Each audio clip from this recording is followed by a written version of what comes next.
कौन लोग गिरफ्तार किए गए? देखिए, ये 19 की सुबह में रमेश उरांव नाम के व्यक्ति की हत्या हुई थी। उसे चाकुओं से गोद डाला गया था और बाद में रिम्स में उसकी मृत्यु हो गई।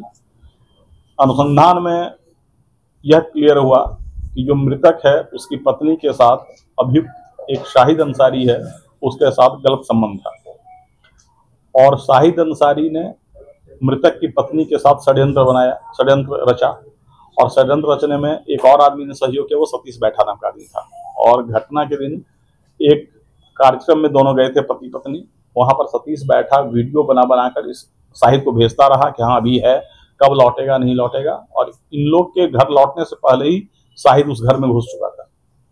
शाहिद मृतक का पहले मित्र था, पार्टनर था और 2-3 महीने एक बार वो मृतक के घर में रहा भी था पहले से। और इसी दौरान उसका पत्नी से अवैध संबंध हो गया था, क्योंकि पत्नी की सहमति थी। ये पहले ही घर में घुस चुका था। जब ये लोग गए तो पत्नी जानबूझकर एक दूसरे बाथरूम में घुस गई और ताकि उसको मौका मिल जाए, और शाहिद ने फिर ताबड़तोड़ हमला किया इस पर। बच्चे जब चिल्लाए तब जाके पत्नी उस घर से बाथरूम से बाहर निकली, तब तक इस पर जो है बहुत सारा वार हो चुका था। तो कुल मिलाकर शाहिद पकड़ा गया है। हम लोग के पास ऐसे बहुत सारे तकनीकी साक्ष्य हैं जो अवैध संबंधों की स्पष्ट रूप से पुष्टि करते हैं।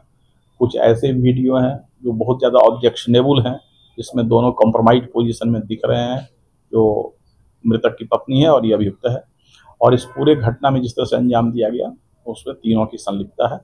तो 3 आदमी गिरफ्तार हुए हैं। एक शाहिद अंसारी जिसने चाकू चलाया और मर्डर किया, उसकी पत्नी जो षड्यंत्र में शामिल थी, और इसके अलावा सतीश बैठा वह भी षड्यंत्र में शामिल था और वीडियो बना के प्रीवियस नाइट में दे रहा था। इवन घटना के बाद भी शाहिद ने मृतक की पत्नी को एक कॉल, व्हाट्सएप कॉल किया था, जो हालांकि बहुत सारा कॉल डिलीटेड है, लेकिन उसका एक है कि वो कॉल किया था जो मिस्ड दिख रहा है। तो घटना के जस्ट 15 मिनट बाद ही उसने मृतक की पत्नी से बात करने का प्रयास किया। तो ये गुमराह किस तरह से करी थी उसकी पत्नी से? पुलिस को काफी गुमराह करने का प्रयास किया। अभी भी वो लगातार जो है, और वो दोनों ही अभियुक्त जो है काफी शातिर हैं। इनके जो हम लोग को व्हाट्सएप में है उसमें प्राइवेट चैट्स हैं जो लॉक्ड रहता है, जिसमें आपको सोर्स पता नहीं चलता है। और ये दोनों ही के मोबाइल में है। जो तन्नू लकड़ा है उसके भी मोबाइल में है और शाहिद के भी मोबाइल में है, जिसका सोर्स पता नहीं चला कि ये कहाँ से आया। तो ये लोग टेक्निकली भी तेज थे। इवन उसने शाहिद से वो लगातार बात करती थी व्हाट्सएप पर, लेकिन उसका नंबर सेव नहीं रखी थी, मतलब वो बार बार बात करके डिलीट करती थी कॉन्टेक्ट को। तो इससे लगता है कि काफी शातिर स्वभाव के थे दोनों, और हम लोग के पास बहुत सारे साक्ष्य इसके मिले हैं।